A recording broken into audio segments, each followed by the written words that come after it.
Hello, welcome to G-Lite concept. Today I'm going to teach you how to convert an image to a vector. This is an already cropped image.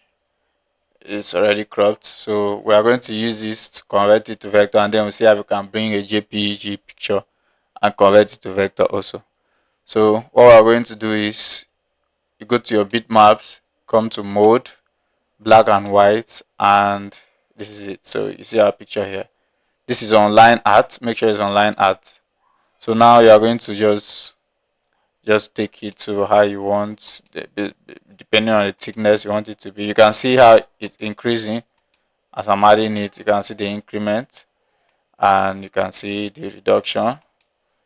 So it's just to fit. You just do it to fit how it fits you. I think I like this. Okay, let's take it a bit lower. Yes, I think I like this. This, yes, I think I love this.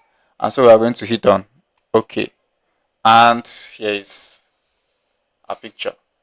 So this is it. It's yeah.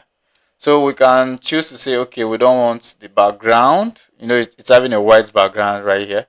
So we can just click on this to remove the background, and then maybe we want to give it a darker shade of color. We can just click on this. Just right click, sorry, like you are giving it outline, something like that. We can change that to this. We can change it to this. We can change it to this. We can change it to this.